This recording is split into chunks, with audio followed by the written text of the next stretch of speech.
Comment on fait quand il y a quelque chose qui tombe en cours de sprint qu'on n'avait pas prévu, hein? Comment on gère l'imprévu en Scrum? Eh bien justement, dans cet épisode, on va vous présenter différentes manières pour faire face aux imprévus qui tombent pendant le sprint.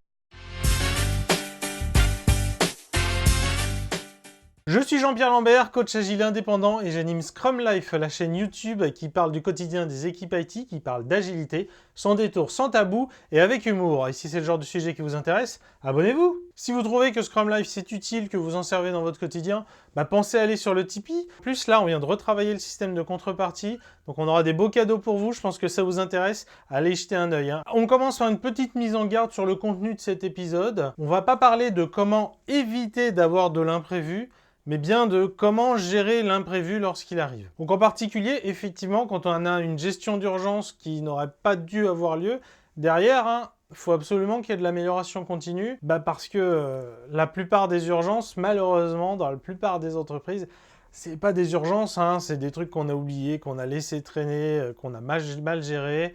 Donc voilà, donc là, ça va pas être le sujet de l'épisode du jour, là on est vraiment sur, ok, il faut qu'on le gère, comment on fait. Pensez bien toujours que derrière, il faut que ça se produise de moins en moins. Alors avant de rentrer dans le dur du sujet, il faut qu'on commence par un gros remerciement à Kirill Baranochnik, qui est l'auteur d'un premier article sur le sujet. Il avait vraiment très bien fait le tour de la question, très bien détaillé. Voilà, maintenant il l'a repris, il en a fait une infographie super sympa. Je vous invite à aller voir ça. Évidemment, je vous mets les liens dans la description. Parce que là, entre nous, cette vidéo, le reste, c'est juste une mise en vidéo, justement, pour essayer de rendre plus accessible et de mieux illustrer ses propos. Mais vraiment, l'essentiel des crédits vont à lui. Donc vraiment, un gros merci, Kirill. Et puis, encore une fois, allez voir ce qu'il a fait. Franchement, c'est top. Et vous pouvez aussi lui écrire, lui dire vraiment tout le bien que vous en pensez. Et en plus, lui, dans son article, il ne se limite pas juste à la gestion des imprévus.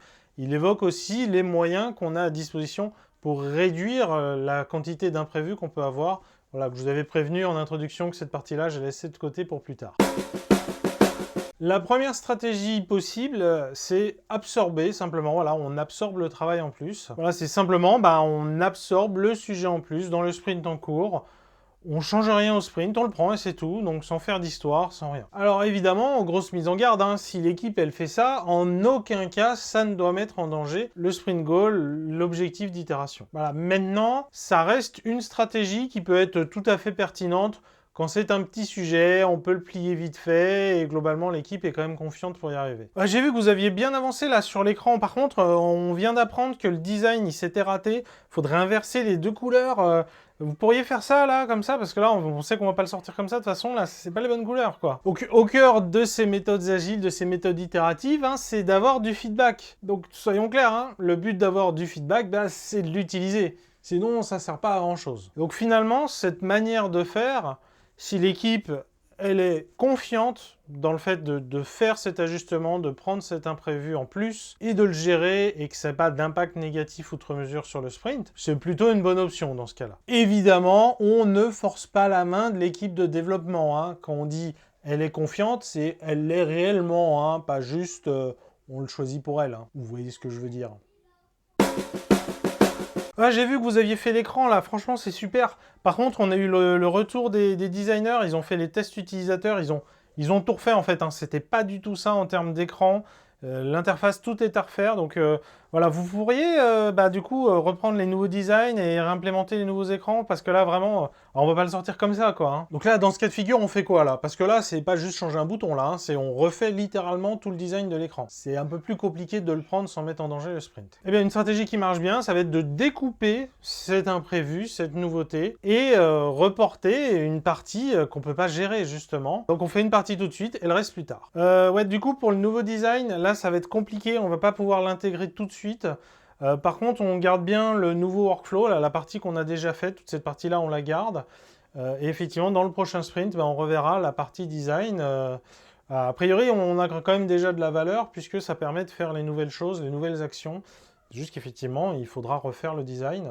Mais on a le workflow, on a le parcours utilisateur. Donc là, finalement, l'imprévu, on l'intègre à moitié, c'est-à-dire qu'on va suivre le plan d'origine, on va rester sur le périmètre d'origine, et les nouveautés qui arrivent, ce sont des nouveaux éléments de backlog, et qu'on peut même d'ores et déjà planifier pour les prochains sprints. L'idée, tout simplement, c'est Si c'est trop gros pour être pris par l'équipe, alors il faut le découper déjà hein, et le faire plus tard. Donc ça, effectivement, il faut quand même le prendre sans amertume, hein. C'est pas un rejet pur et simple. Tu nous as dit ça, mais non, c'est pas possible. Il faut pas le vivre non plus comme voilà ce qu'on appelait le scope creep quand on faisait du cycle en V, hein, parce qu'en cycle en V, le périmètre étant figé, il n'est pas du tout censé bouger. Du coup, lorsqu'il changeait, on appelait ça, voilà, il y avait ce terme scope creep pour dire ah, le périmètre il grandit alors qu'il ne devrait pas. Non, en agile, c'est normal hein, qu'il bouge, puisqu'en fait, on intègre cette notion de feedback.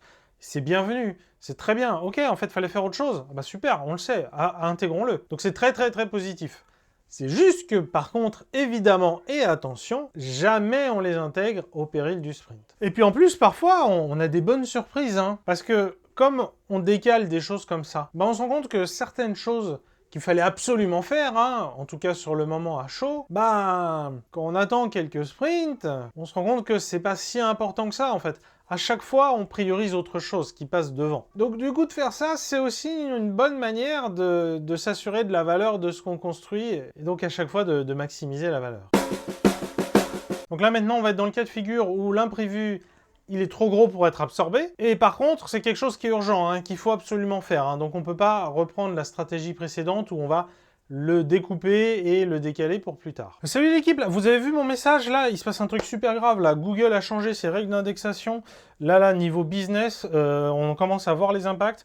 Vraiment, faut qu'on réagisse vite. Donc on vous a envoyé des invitations, etc. Là, faut qu'on en parle, faut qu'on voit ce qu'on fait très vite. Hein. Ok, hein, je compte sur vous. Hein. Là, donc du coup, on n'a pas le choix, hein, il faut le gérer. Par contre, il va falloir enlever des choses hein, pour que ça rentre. Hein. Voilà, donc là, c'est l'action remplacée. Alors, salut l'équipe.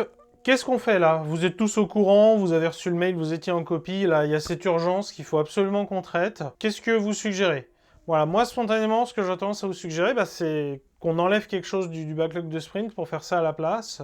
Là, le formulaire où on reprend un nouveau design, franchement, ça peut attendre le prochain sprint. Hein. Alors attention évidemment, hein, ce remplacement d'éléments dans le backlog de sprint, il ne doit surtout pas mettre en danger l'objectif de sprint. Parce que si vous êtes dans cette situation-là où ce qu'on vient d'apprendre, il met en danger tout le sprint, là, je vous orienterai plutôt vers une autre option qui est l'annulation de sprint.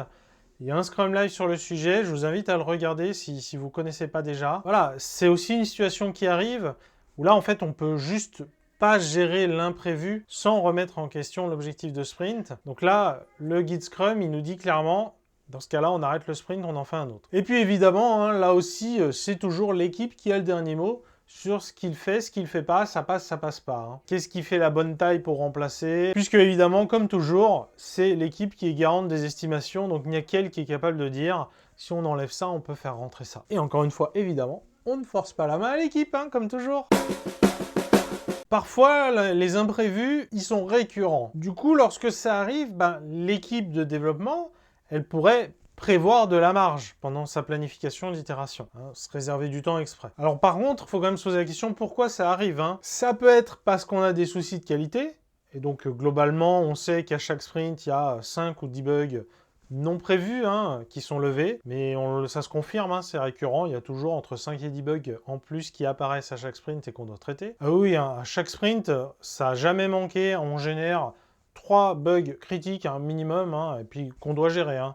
Ça manque jamais, hein. À chaque fois, à chaque sprint, c'est ce qui arrive. Hein. Ou alors, ça peut aussi être quelque chose de très spécifique qui est vraiment lié au contexte. Moi, au dernier sprint, soyons clairs, hein, j'ai été sollicité au moins 5 fois par les autres équipes. Hein, elles veulent intégrer notre module, et du coup, il faut qu'on les aide. En général, ouais, c'est moi qui gère. Et donc, c'est vrai que ça nous prend du temps, quoi. À chaque fois, il y a des équipes qui ont besoin qu'on les aide, qu'on les accompagne, quoi. Donc, en pratique, hein, comment l'équipe prend cette marge? Elle prend juste moins de choses dans son backlog de sprint. En sprint planning, elle fait exprès de se sous-charger, de ne pas prendre le maximum de choses qu'elle pourrait faire, justement pour pouvoir gérer ces imprévus prévus. Hein, c'est des imprévus prévus, puisque comme ils sont récurrents, qu'ils arrivent à chaque fois, on ne sait jamais bien ce qui arrive, mais on sait toujours qu'il y a quelque chose. Donc ça peut même se mesurer et avoir une courbe à la prédictibilité assez fiable hein, d'ailleurs. Alors si vous mettez en place cette action de prendre de la marge et que vous la mettez vraiment de manière récurrente, pérenne, ça doit vraiment vous poser des questions. Hein, parce que non, normalement cette action-là, elle doit être temporaire. Si ça sert par exemple à gérer le fait qu'on ait des bugs, la question elle est pourquoi on a ces bugs et comment on fait en sorte qu'il y ait moins de bugs. Parce que ce qu'il faut quand même se dire, hein, c'est que si vraiment c'est votre mode de fonctionnement normal, à chaque sprint, il y a 20% de temps en plus qui est là, qui n'a pas été planifié et qui quelque part peut être utilisé à tort et à travers comme on l'entend pour faire tout ce qu'on veut, ah bah l'organisation elle va en profiter, hein. Attendez-vous à ce que, à chaque sprint, il y ait bien 20% de trucs qui débarquent, qui sortent de nulle part, et l'amélioration continue globale de l'entreprise, de respecter les process, de préparer les choses en amont, etc. Ça va pas arriver, hein. Et en fait, ça casse même complètement le framework Scrum. Vous avez en pratique deux backlogs, hein. Il y a un backlog qui est normal, qui est le backlog produit, c'est du Scrum, et puis on a ces 20% qui sont là pour gérer un peu tout ce qu'on veut, qui tombe au dernier moment. Si vous prévoyez de la marche comme ça, de manière récurrente, vraiment, ça casse les fondements de Scrum, hein. Faites vraiment attention avec ça. Vous en avez besoin de manière ponctuelle, c'est la situation qui est comme ça, il y a du legacy, etc. Très bien. Mais ça doit pas être pérenne. Il doit y avoir un plan, ça doit s'améliorer d'une manière ou d'une autre quelque part derrière. À bientôt! Vous êtes mes plus grands fans!